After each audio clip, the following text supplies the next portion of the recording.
नमस्कार, सादर प्रणाम आप सभी को।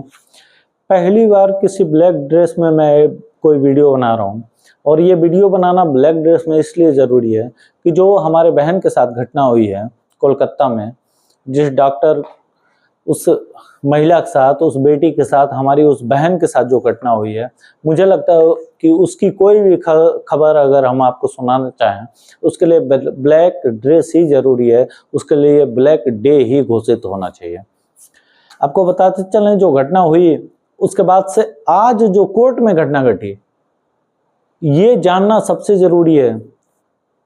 और मैं ये ब्लैक ड्रेस, ये ब्लैक टी शर्ट इसलिए पहन के आया हूँ कि उस बहन के साथ जो घटना घटी उसके बाद कोर्ट में जो हुआ वो कितना शर्मनाक है। आप सभी को ये चीज़ समझनी चाहिए। आपको बताएं, एक बड़ा मुंह वाला, जो बड़ा मुंह हो, बड़ी भौहें हो, जो ये आंखों के ऊपर बड़े बड़े बाल हों, ऐसा राक्षस आपने देखा होगा रामायण में। ऐसा ही एक राक्षस बैठा था आज कोर्ट में।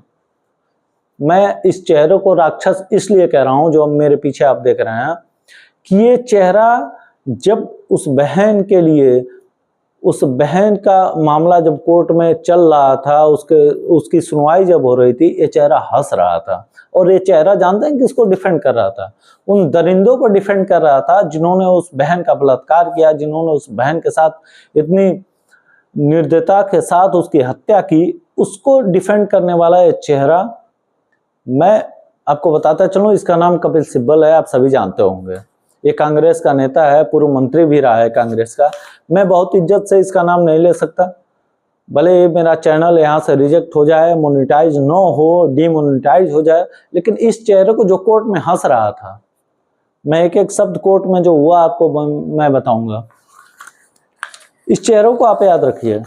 एक तो बड़ा चेहरा और बड़ी बड़ी ये बाल जो है बड़ा बड़ा, ये आंखों के ऊपर, ये आपको रामायण में ऐसे राक्षस देखने को मिल जाएंगे। मैं आपको बताऊं, सीजीआई चंद्रचूड़ ने पहले जो सवाल किया, इससे इन्हें उन्होंने पूरे अस्पताल के जो भी कर्मचारी थे या जो पदाधिकारी थे उनसे सवाल किया।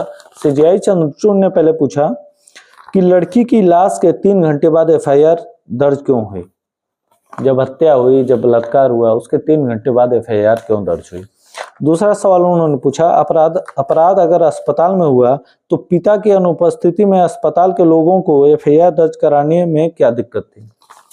जब अस्पताल में ऐसी घटना घटी है तो फिर पिता का इंतजार क्यों हुआ एफआईआर दर्ज कराने में? उसके बाद उन्होंने कहा कि अस्पताल के पदाधिकारी क्या कर रहे थे 3 घंटे तक? अस्पताल के पदाधिकारी 3 घंटे तक क्या कर रहे थे जब उस बहन के साथ, उस बेटी के साथ ये घटना हो गई? 3 घंटे बाद एफआईआर क्यों दर्ज हुई?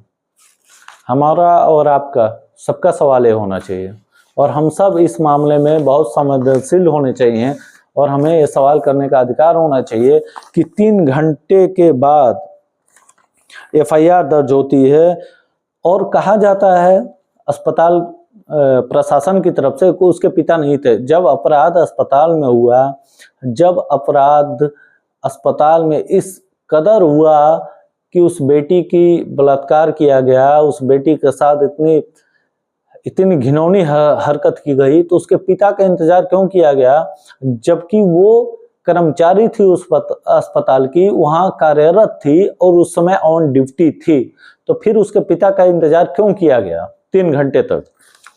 उसके बाद ये पदाधिकारी क्या कर रहे थे? क्यों उन्होंने 3 घंटे के अंदर एफआईआर दर्ज क्यों नहीं कराई? ये सवाल था। और सबसे बड़ी चीज जिसके लिए मैं वीडियो बना रहा हूं, कपिल सिब्बल कांग्रेस के पूर्व मंत्री हैं, सॉलिसिटर जनरल तुषार मेहता ने कपिल सिब्बल को फटकार लगाई। उन्होंने कहा एक लड़की की हत्या हुई है, उसके साथ बलात्कार हुआ है, उसके माता पिता रो रहे हैं और आपको हंसी आ रही है कोर्ट में। कपिल सिब्बल जब इस मामले की सुनवाई हो रही थी तो हंस रहे थे, और पूरा विपक्ष इस समय जो इंडिया गठबंधन है, मैं किसी पार्टी का सपोर्ट नहीं करता। मैं एकदम प्रत्यक्ष रूप से ये बात कहना चाहता हूं कि ये सवाल समाजवादी पार्टी को, ये सवाल बहुजन समाजवादी पार्टी को, बहुजन समाज पार्टी को, ये सवाल तृणमूल कांग्रेस को, ये सवाल कांग्रेस को, ये सवाल शिवसेना उद्धव ठाकरे ग्रुप को, ये सवाल हर किसी विपक्ष पार्टी को उठाना चाहिए था जो ये कांड हुआ है बंगाल में, लेकिन सब लोग खामोश हैं। भगवान न करें अगर किसी नेता की बेटी के साथ, किसी नेता के बहन के साथ या किसी नेता के परिवार के किसी भी लड़की के साथ ऐसी घटनाएं होती हैं, क्या तभी वो चुप रहेंगे सिर्फ अपनी सत्ता के लिए? ये सवाल पूछा जाना चाहिए इन नेताओं से। चूंकि बंगाल की घटना पे बहुत वीडियो मैं बना नहीं पाया, इसलिए नहीं बना पाया कि इतना संवेदनशील घटना और इतना मार्मिक ये पूरा घटनाक्रम था, इस पर बहुत ज़्यादा मैं कह नहीं पा रहा था। लेकिन जो कपिल सिब्बल ने आज किया है कोर्ट में, कपिल सिब्बल वहाँ हंस रहे थे। इतना बड़ा चेहरा, बड़ी बड़ी आंखों के ऊपर बड़े बड़े बाल, ऐसे राक्षस, और ये कांग्रेस पार्टी में है। मुझे पता नहीं क्यों ये चीज, जैसे सतीश मिश्रा वो पक्ष रख रहे हैं उनका संजय सिंह का कोर्ट में, वो चीजें समझ में आती हैं क्योंकि वो भ्रष्टाचार का आरोप है। लेकिन एक बलात्कारी के साथ कैसे खड़े हो सकते हैं कपिल सिब्बल, और कैसे कांग्रेस पार्टी उनको डिफेंड कर सकती है? इन विपक्ष के हर नेताओं से मैं सवाल करना चाहूंगा कि आपको नहीं लगता उस बहन के साथ जो हुआ उसके लिए आपको खड़ा होना चाहिए? ममता बनर्जी के खिलाफ, उनकी कानून व्यवस्था के खिलाफ हम सभी को खड़ा होना चाहिए, हमको और आपको खड़ा होना चाहिए। अगर आप सहमत हैं और अगर आपने चैनल को सब्सक्राइब नहीं किया है तो आप सब्सक्राइब करिए, और मेरी बात से सहमत हो तो इसको शेयर करिए, ताकि आंखें खुलें इन नेताओं की, इन कपिल सिब्बल जैसे इन वकीलों की आंखें खुलें। और ये खुलने की जिम्मेदारी हमारी और आपकी है, क्योंकि हम इस देश के नागरिक हैं, ताकि हम इसलिए मजबूत हो सकें आने वाले समय में हमारी बहनों बेटियों के साथ ऐसी घटनाएं ना हो। जरूर ध्यान रखिएगा मेरी बात का, और जरूर शेयर करिएगा इस चीज को। सारा प्रणाम, नमस्कार आप सभी को, जय हिंद।